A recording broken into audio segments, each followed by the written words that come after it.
What is up, y'all? Capone Tony here, and welcome to another Ever Crisis video. It is content update day in Ever Crisis. We do not have a new banner, but we are getting a lot of bait. We got bait for limit break draws, multiple limit break draws here.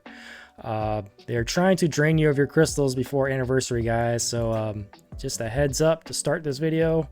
Resist as hard as you can. But I'll cover these banners real quick just because, and I'll cover the new content updates that we have as well after I'm done. So we do have this limit break banner here. It's a Reawakened one. I assumed this was going to happen since they did double banners on Dragon Quest. It was like we had a lot of dead weeks where it's like, what are they going to fill in before the anniversary that's only like 3 weeks away? They have to do stuff like this where they're trying to bring back old stuff that is really good, but it's old. And like I say a lot of the time when I cover banners in this game, when they bring back older banners, like older crossovers, older limit break draws, I don't like going backwards in this game when it comes to pulling content. Talking from like a, when you try to build your account to do as well as you can for the content, if you're pulling just purely for aesthetics and whatnot, do what you gotta do. That's on you. You don't need my advice on that. But when it comes to building your account the best you can, I always pull on newer banners because it's the newest stuff. That's the point of a gacha game, is to make the content better and better as the game progresses. And then when you go backwards to old limit break draws like this, you're getting older stuff. So yeah, some of this stuff is a little bit dated. Some of it is still really good in some aspects. And yeah, we'll cover some of it right here. So we have a bunch of try on here. So the Vincent one, this is from 1.5 year anniversary. Gun of the Worthy. Zach got a weapon kind of similar to this last week, but it also had like improvements on it, but some downsides to it as well. So this one, you can apply a 50% ice weakness, a big ice damage, be attack all allies with ice boost. This was like the first weapon of its kind that could apply a weakness to any enemy that wasn't weak to ice, so it was unique for its time. Now we have a featured weapon from Angeal that can apply a water weakness. We have this new weapon from Zach that can apply a fire weakness, and it's not just a one-time use either. Vincent's is a one-time use. So yeah, if you don't push this to OB10, you're going to be limited on how long that ice weakness is going to last. Even though it is 50%, it is higher than Zach's and Angeal's, so that is an advantage there. Plus P attack all allies. This is great as well on all these limit break weapons, or P attack, boost attack, M attack all allies. It's great R ability for on the main hand as well as like as a sub weapon. So this is a good weapon. I totally skipped it, and I've done completely fine without the content, without having it, needing it for any type of content.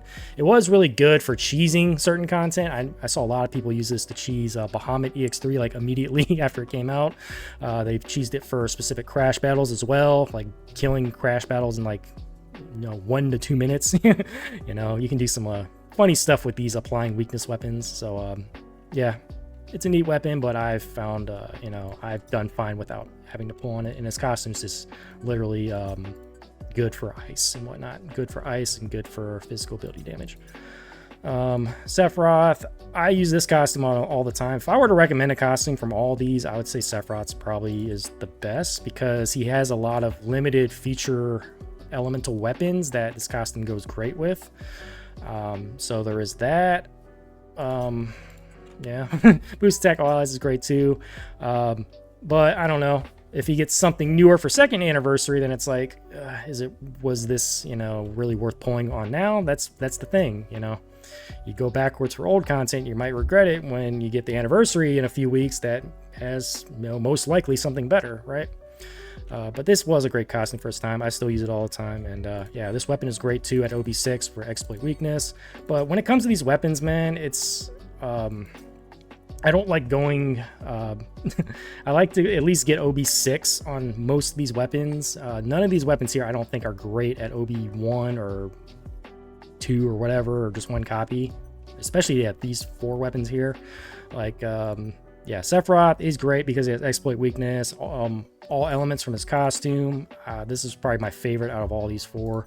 Clouds was great for the time. This weapon is still really good as an R ability stat stick, but The thing that was cool about this weapon was the AoE flat damage. This was like kind of the first of its kind too on the first year anniversary.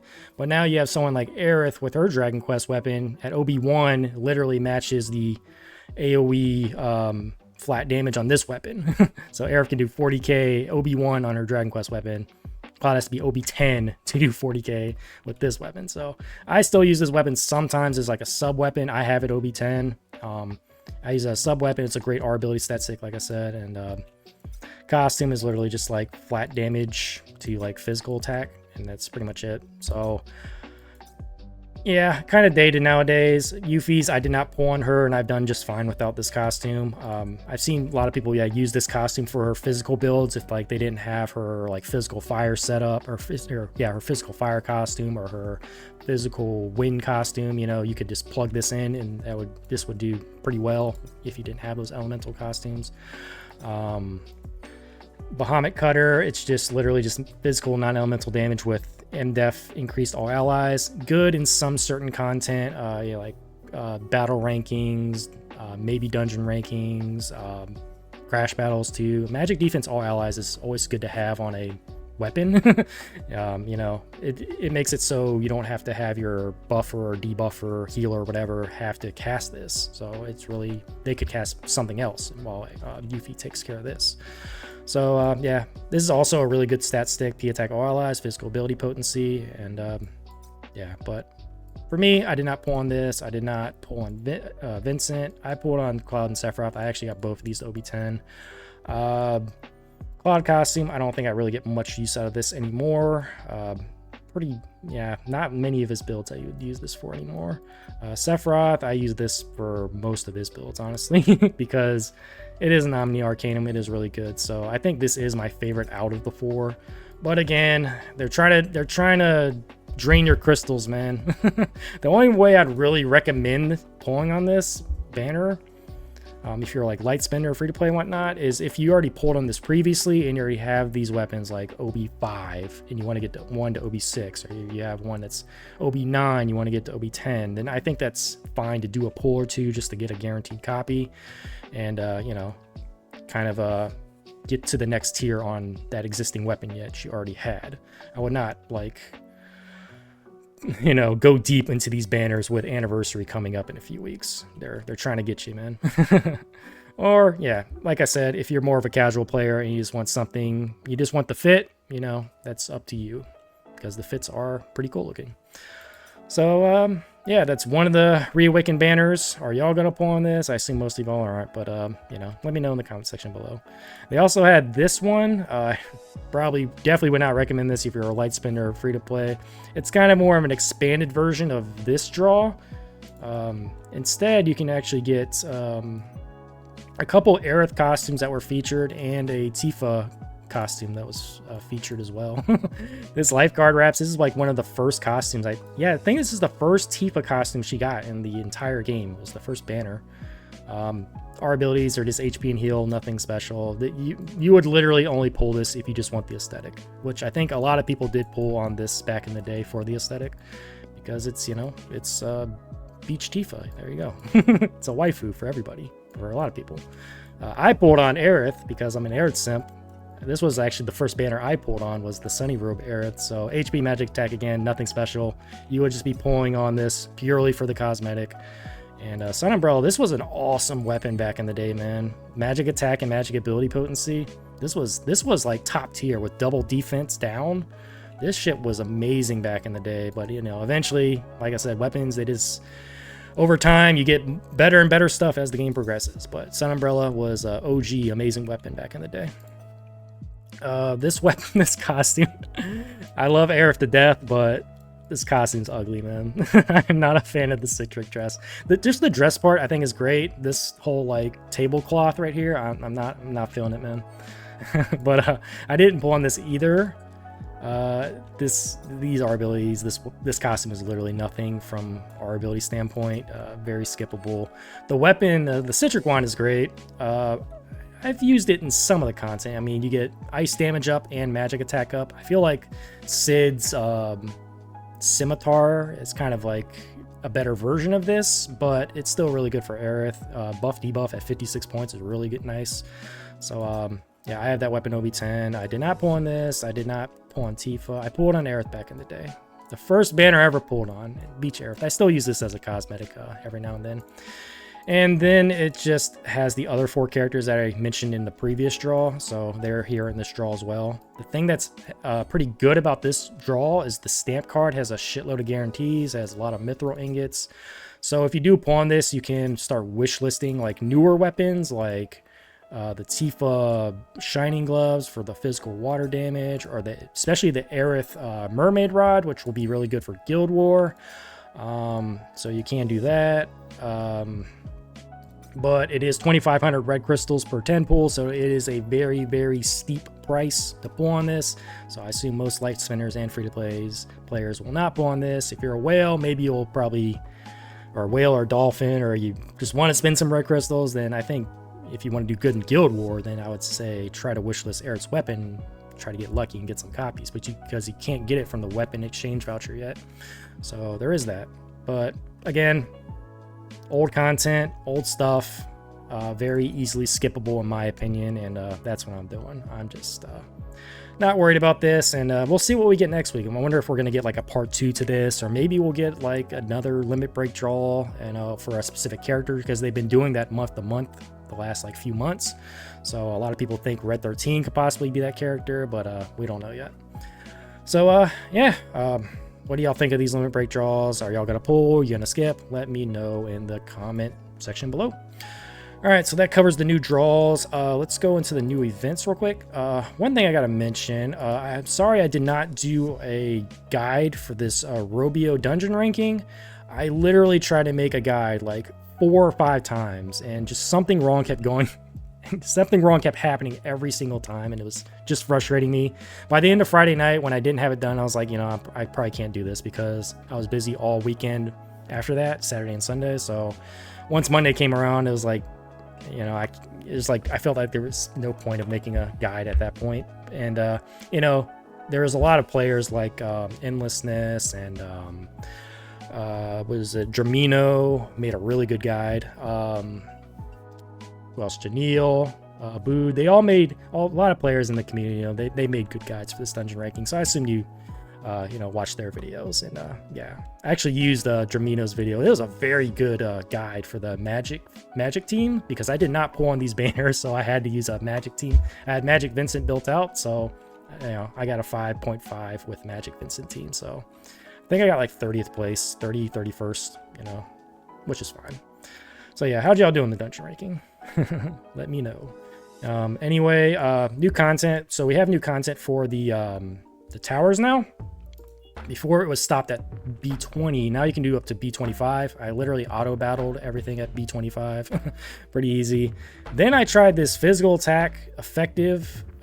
This was Shiva for B1, and she literally one-shot me. So gonna have to look into this. This was not auto battle for me, for at least. She did like 20 to 30k to everybody in my party, so this one might be more challenging, so I'm gonna dig into that after I finish this video. I did use my vouchers on Mystic Sword, Withering Blaze, and Dragoon Lance. Dragoon Lance might be a potential weapon I might use for Guild War if I use it as like a sub DPS / debuff character, so potential for that. But yeah, these are the 3 weapons I redeemed, because these are the main weapons I did not have OB10. All right. Also, I did have enough to do 1 limit break draw, so let's just do that real quick. See if I get some good streamer luck. Let's see. Yuffie. Oh, wow. Like I said, I did not pull on this, so this is my first copy. Bahamut Cutter. I'm just thankful it was not a weapon I already had OB10, because I have a few of those weapons OB10. The last one I did, I think I got Cloud's Bahamut's Greatsword, which, yeah, that sucked, because that was OB10. Let's also do this. Let's have some fun. I was waiting for this. So we're going to do 10 5-stars. Probably stupid, because I'm going to get a bunch of OB10s, but let's just have some fun. Glenn. Rest in peace. I think that's OB10. Yuffie. Boomerang, I think that's OB10. Sid. Scimitar is OB10. What's that? Think Falchion is OB10.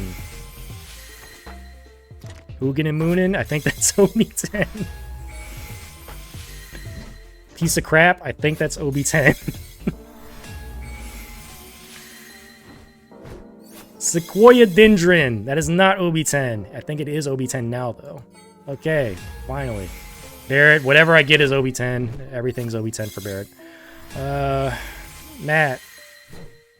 Syringe, that is not OB10. I'll take it. Good weapon. Tifa, everything I had was OB10 pretty much. I think like one other weapon I had a chance at. Motor drive, wow, that was brutal. Whatever.